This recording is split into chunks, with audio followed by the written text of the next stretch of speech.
இந்த சமூகம் நம்மளை எப்படி தெரியுமா பாத்துட்டு இருக்கு? அதாவது பெண்களை எப்படி தெரியுமா பாத்துட்டு இருக்கு? அது காப்பியத்துல இருந்து எடுத்துட்டு வருவாங்க. அட சாமி, ஒருத்தர் இருக்கிறாருங்க, அவருக்கு பொண்டாட்டி பத்தலையாமா.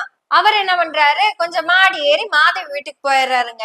மாதவி வீட்டுக்கு போனதும் பயங்கர சந்தோஷம்ங்க. அப்படி மாதவி வீட்டுக்கு போனவங்க 2 பேரும் சந்தோஷமா இருக்கிறாங்க. ஆனா கண்ணகி புருஷரை பத்தி ஒரு வார்த்தை கூட பேசலைங்க. பேசலையா, பேசக்கூடாதா, இல்ல அவங்க பேசுறதுக்கு இளங்கோவடிகளுக்கு கை வரலையான்னு தெரியல. எனக்கு என்னமோ கோவலன் அப்படிங்கிற கேரக்டரே இளங்கோவடிகளா தான் தோணுதுங்க. இந்த இயக்குனர் சிகரம் இருக்காருலங்க, அவர் இப்படித்தான் படம் எடுப்பாரு. ஆனாலும் அந்த பிள்ளைங்க கோவலங்கிட்ட சண்டையே போட்டதில்ல. அரசங்கிட்டதான் நீதி கேட்டு போவாங்க. அது அந்த காலத்துல இருந்து இந்த காலம் வரைக்கும். இப்ப சமீப காலத்துல கூட பாருங்க, மாதவி நீதிமன்றத்துக்கு போய் சண்டை போட்டாங்க. அது பைசலு ஆயிருச்சு. கோவல மன்னிப்பு கேட்டா போதும்னு நீதிமன்றம் சொல்லிச்சு. மாதவிய பத்தி அவங்களுக்கு கவலை என்ன? சரி, மாதவி கோவலம் கேஸ் அப்படித்தான் போகும் போலன்னு நம்மளும் விட்டுட்டோம்.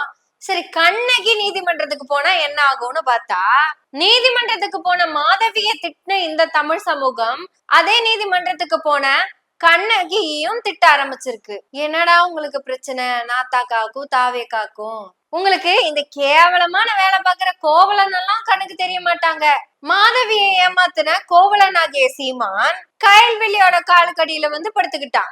கயல்விழி மேல இவன் ஏன் கம்ப்ளைண்ட் பண்ணல அப்படிங்கறதுக்கு ஒரு காரணம் இருக்குல்ல. கயல்விழி நான் எதையுமே கண்டுக்க மாட்டேன் மாமான்னு கண்டிஷன் போட்டாங்க.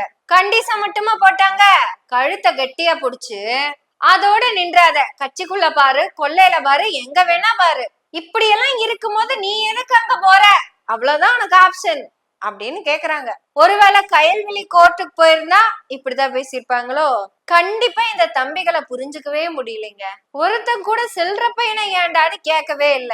சில்மசம் பண்ண சில்ற பையனை சிறுவண்டு மாதிரி ஏண்டா வந்து நிக்கிறேன்னு ஒருத்தன் கூட கேட்கல. கேட்டா என்ன சொல்றாங்க, அண்ணன் நல்லவங்க, இது அரசியல் சதி, மாமா கெட்டவன் இல்ல கேடு கெட்டவன் அப்படின்னு சொன்ன அந்த வீடியோ எந்த அரசியல் சதின்னு சொன்னீங்கன்னா பரவாயில்ல. ஏன்னா இவங்க சில்லறத்தனமா போய் சில்லற வேலை பண்றதுக்கெல்லாம் அரசு எப்படிங்க பொறுப்பேத்துக்க முடியும்? அதுவும் இவனுங்க என்ன வேணாலும் பண்ணிட்டு வருவானுங்களாமா. இவனுங்கனால பாதிக்கப்பட்ட பொண்ணு கோர்ட்டுக்கு போச்சுன்னா அண்ணனுடைய நற்பெயருக்கு களங்கம் விளைவிக்க வந்திருக்கிறாங்க. இத யாரு தெரியுமா சொல்லுவா? சுத்தியும் பொம்பளைங்களை உட்கார வச்சு போட்டு அந்த கோவலன் சொல்லுவான். அட, வனக்காவலனோட புள்ள வித்யா வீரப்பன் பக்கத்துல உட்கார்ந்துட்டு இருக்கும் போதுதான் அதெல்லாம் சொன்னான். அது யாரு? இனக்காவலன் சொன்னான். அப்படி வச்சுப்போம், அதான் கரெக்டா இருக்கும். பெண்களுக்கு பாதுகாப்பு முக்கியம் நினைக்கிற, பெண்களுக்கு பாதுகாப்பு கொடுக்கிற இனக்காவலன் சொன்னான். நான் என்ன, வயசுக்கு வந்த பிள்ளைய, குச்சுக்குள்ள இருந்த பிள்ளைய, காலேஜ்ல இருந்து வர பிள்ளைய, இப்படி எல்லாம் இத்தனை பொம்பளைங்களையும் உட்கார வச்சுக்கிட்டு ஒருத்தன் பேசும்போது பக்கத்துல இருக்கிற அந்த புள்ள கேட்டிருக்கணுமா கேட்டிருக்க கூடாதா? இப்படி எல்லாமாடா பேசுவேன்னு. சரி, அந்த பிள்ளைக்கு என்ன கவலை வேண்டி கிடக்குது? கயல்விழிய கழுத்தை புடிச்சு ஆப்ஷன் கொடுக்கும் போது மாதவிகள் தவறு செய்வார்கள். சரி, அப்படியே தாவேக்கா பக்கம் வந்தா இங்க கேஸ் கொடுக்க போனது கண்ணகி. இவனுங்க என்ன சொல்றானுங்க, இதுவும் திமுகவின் சதி. இல்ல தனி விமானத்துல 2 பேரும் ஒன்னா போக வச்சது திமுகவோட சதியா, இல்ல அவங்க கூட வர்றது தெரியாம போனாரா உங்க அண்ணன்? அப்படியே நாய் எடுத்து கொஞ்சறது என்ன, வெளிநாட்டுக்கெல்லாம் போய் போட்டோ பிடிக்கிறது என்ன, இதெல்லாம் என்ன திமுகவோட சதின்னு சொல்லுங்க. சரி, இந்த எல்லா புகைப்படத்தையும் வெளியே விட்டதாவது யாருன்னு சொல்லுங்க. யாரு? உங்க அண்ணனோட மாதவி தானே. சரி, இங்கேயும் மாதவியை திட்டுவாங்கன்னு பார்த்தா டைவர்ட் ஆகி கண்ணகி கிட்ட வராங்க. கண்ணகி நீதி கேட்டு போனது கோவலனுக்கு எதிரா. இவனுங்க புதுசா காப்பியத்தை எப்படி எழுதுறாங்கன்னா, தவறு செய்தவள் கண்ணகி, கண்ணகி மட்டுமல்ல அரசும் தான். எப்படா அரசு தவறு பண்ணுச்சுன்னு கேளுங்க இவனுங்கிட்ட. உடனே 27 27 27ன்னு வரிசையா எடுத்துட்டு வருவாங்க. கரூர்ல 27ஆம் தேதி தான் 41 பேர் இறந்தாங்களாமா. வேற ஒரு 27ஆம் தேதி அண்ணன் ஆடியோ லான்ச்சுக்கு மலேசியா போனாராமா. இதெல்லாம் சதி லிஸ்ட்ல வருதுங்க, நோட் பண்ணிக்கோங்க. அடுத்த 27ஆம் தேதி பார்த்தா அண்ணனோட படம் தள்ளி வைக்கிறதா சொல்லி கேஸ் விழுந்துச்சாமா. இப்ப 27ஆம் தேதி கோர்ட்ல கேஸ் வந்திருக்காமா. தற்குறிகளா, உங்க அண்ணன் கிட்ட ஒரே ஒரு கேள்வி கேளுங்க, ஏன்பா மாதவி வீட்டுக்கு போன? கண்ணகி கூட நீ கரெக்டா இல்லையா? சரி, அந்த காலத்துலதான் கண்ணகிக்கு குழந்தைங்க இல்ல, ஆனா இந்த காலத்து கண்ணகி, இந்த கண்ணகிக்கு 2 குழந்தைங்க இருக்குல்ல. அந்த குழந்தைங்க என்ன சொல்லுதுன்னா யாராவது ஏதாவது கேட்டிருக்கீங்களா? கோவலன் மேல தப்புன்னு இளங்கோவடிகளும் சொல்லல, இந்த தம்பிகளும் சொல்லல, இந்த தற்குறிகளும் சொல்லல. எப்படா கோவலனை எதிர்த்து கேள்வி கேட்க போறீங்க? அப்படி என்ன பண்ணி கிழிச்சிட்டாங்க இந்த கோவலனுங்களா அப்படிங்கிறது எனக்கு இன்னும் புரியல. அட, இளங்கோவடிகள் எழுதுனது கூட ஒரு கற்பனை கதை அப்படின்னு கூட வச்சுக்குவோம். இவனுங்க உண்மையா வாழ்ந்துகிட்டு இருக்கானுங்களே. ஆனா ஒண்ணுங்க, கற்புக்கரசி கண்ணகின்னு பீச்சோரத்துல செல வச்சாங்க கண்ணகிக்கு. இந்த தம்பிகள்லாம் இப்ப யாருக்கு செல வைப்பாங்கன்னு தெரியல. கண்டிப்பா கயல்விழி அக்காக்கு தான் கண்ணகி அப்படின்னு நிறுத்திடுவாங்க. ஆனா இந்த தற்குறிகள்லாம் மாதவிக்கு செல வைக்க போறாங்கன்னு நினைக்கிறேன்.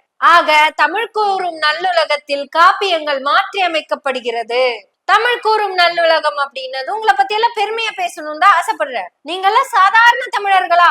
எப்பேற்பட்ட தமிழர்கள்! கல் தோன்றி மண் தோன்றா காலத்தில் முன் தோன்றிய மூத்த மொழி பேசும் தமிழர்கள். நாங்களும் அப்படித்தான் இருந்தோம். இடையில சான்ஸ்கிரிட்டேஷன் நடந்ததுனால நாங்க மலையாளி ஆயிட்டோம். இல்லைன்னா நானும் தமிழச்சின்னு சொல்லி உங்க கூட எல்லாம் சேர்ந்துதான் பேசிக்கிட்டு இருந்திருப்பேன். என்ன பண்றது, ஜஸ்ட் பார்டருக்கு அந்த பக்கம் போனதுனால. அது சரி, உங்க பெருமையை தான் நான் பேசணும். என் பெருமை உங்களுக்கு எதுக்கு? கல் தோன்றி மண் தோன்றா காலத்தில் முன் தோன்றிய மூத்த மொழி பேசும் தமிழர்களே, சிலப்பதிகாரத்தை கேள்வி கேட்கறதுக்கு உங்களுக்கு தைரியம் இல்லை, ஏன்னா இளங்கோவடிகள் செத்து போயிட்டாங்க அப்படின்னு வச்சுக்கோ. ஆட, இங்க செல்ற பையன் உயிரோட தானே இருக்கிறான். அவனை பத்தி அவங்க கட்சியில இருக்க ஒரு பொண்ணுங்க கூட கேள்வி கேட்கல. அவனுங்க கண்ணகியும் கோவலனையும் விட்டுட்டு மாதவியை திட்டிட்டு இருந்தாங்க. தற்குறி பயலுக்கு கோவலனையும் மாதவியும் விட்டு போட்டு கண்ணகியை திட்டிட்டு இருக்காங்க. ஆக இந்த தமிழ் சமூகம் இப்ப இரண்டு பட்டு நிக்கிறது. தயவு செய்து நீங்க எல்லாம் ஒன்றாகணும்னா உங்ககிட்ட ஒரு கோரிக்கை வைக்கிறேன். உங்க காப்பியங்களை கிழிச்சு போடுங்க. காப்பியத்தின் நாயகனாகவோ இல்ல கதாநாயகனாகவோ வந்த அந்த கோவலனை எப்ப சட்டையை புடிச்சு கேள்வி கேட்க போறீங்க? ஏன்டா நான் அப்படி போனேன், நீ அப்படி போனதுனாலதான் நாங்கெல்லாம் இப்படி வந்து உனக்கு முட்டு கொடுத்து பேச வேண்டியதா இருக்குது. அதுவும் இந்த பெண்கள் எல்லாம் சேர்ந்து எங்க அண்ணனுக்கு இழிவு ஏற்படுத்துறீங்க. உண்மைய சொல்லுங்க, உங்க அண்ணன் அந்த நாய்க்குட்டியை தூக்கி கொஞ்சற போட்டோவை நீங்க பாத்தீங்களா இல்லையா? நாய்க்குட்டியை கொஞ்சறவங்க கிட்ட போய் நீங்க தாங்க கேட்கணும். ஏங்க, உங்க வீட்டுல ஒரு நாயவா வளர்த்த முடியாதா அப்படின்னு கேட்கலாம். அதை விட்டுட்டு நாய்க்குட்டிய கொஞ்சம் போயிட்டான் அப்படின்னு அவன் மேல கேஸ் கொடுக்க வந்தா இந்த கண்ணகிய திட்டுறீங்க. எப்படிடா சம்பந்தமே இல்லாம அரசியும் திட்டுறீங்க? ஏன்னா உங்க பர்சனல் லைஃப்ல எது நடந்தாலும் அது திமுக தானே. உங்க புரிதலுக்காக ஒண்ணு சொல்றேன். இந்த 5 வருஷத்துல திமுக பெண்களுக்காக செஞ்ச விஷயம்னு ஒண்ணு இருக்குல்ல, ஒரு தடவை அந்த அரசாணையை எடுத்து படிச்சு பாருங்க. அது எல்லா பெண்களும் கூடவே கயல்விழிக்கும் பொருந்தும், விஜயலட்சுமிக்கும் பொருந்தும், சங்கீதாக்கும் பொருந்தும், அந்த நடிகைக்கும் பொருந்தும். இப்படி எல்லா பெண்களையும் உள்ளடக்கின திட்டங்களை தான் திமுக அரசு கொடுத்துக்கிட்டு இருக்குது. ஆனா இந்த தற்கொலைகளும் தம்மிகளும் சேர்ந்து சம்பந்தமே நம்ம கோவலனை எதுக்குடா காப்பாத்த போறீங்க? கேவலமான இந்த கோவலன்களை எதிர்த்து ஒரு கேள்வி கூட கேட்காத நீங்க தான் உங்களுக்கெல்லாம் நல்லது பண்ற அரச நோக்கி கேள்வி கேக்குறீங்க. போன ஆட்சியில இந்த மாதிரி பெண்களுக்கான எந்த திட்டங்களும் கிடையாது. ஆனா இந்த 5 ஆண்டு ஆட்சியில இவ்வளவு பெண்களுக்கான திட்டங்களை கொடுத்திருக்காங்க. நாம இந்த திட்டங்களாலும் சட்டங்களாலும் நாம பலப்படுத்திக் கொள்வோம். நாம முதல் முறை தவறவிட்ட வாய்ப்பு கோவலன்களை செருப்புல அடிக்காம விட்டது. இந்த தடவையும் அத தவற விட்டுற வேண்டாம். இளங்கோவடிகள் எழுதும் போது அவரோட வசதிக்கு அவரு எழுதிட்டாரு, அதை ஒண்ணும் பண்ண முடியாது. ஆனா இப்ப நம்ம கண்ணு முன்னாடியே உண்மையா 2 கோவலன்கள் இல்ல, உண்மையாவே கேவலன்கள் தான். அவங்கள விட்டு வைக்கிறது சரியான்னு யோசிங்க. சட்டையை பிடிச்சு கேள்வி கேட்போம், எப்படா நிறுத்த போறீங்க? ஆனாலும் உங்களுக்கு எப்படி மனசு வந்துச்சுன்னு தெரியல. திருப்பியும் கண்ணகியும் மாதவியும் தான் திட்டுறீங்க. ஒரு நாளும் கோவலனை நோக்கி உங்க கேள்விகள் போகவே மாட்டேங்குது. நீங்க யாரும் இளங்கோவடிகள் அல்ல. நம்ம ஒவ்வொருத்தங்களும் கண்ணகி, ஒவ்வொருத்தங்களும் மாதவி. நம்மளே அசிங்கப்படுத்திட்டு இன்னும் எத்தனை நாட்களுக்கு கோவலன்களுக்கு நிலவா இருக்க போறோம்? சுட்டரிக்கும் சூரியனாக மாறுவோம். உதய சூரியனுக்கு வாக்களிங்க.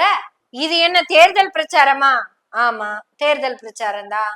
நாளைக்கு இந்த மண்ல வாழற ஒவ்வொரு கயல்விழிகளும் ஒவ்வொரு சங்கீதாக்களும் கோவலனுக்கு எதிரா இளங்கோவடிகள் ஒரு வார்த்தை கூட பேசல. ஆனா நம்ம பேசுவோம். எனவே பேசுவோம் நாள்தோறும். உங்களுடைய ஆதரவுகளை நன்றிகளோடு எதிர்பார்த்து கொண்டிருக்கிறோம். நன்றி, வணக்கம்.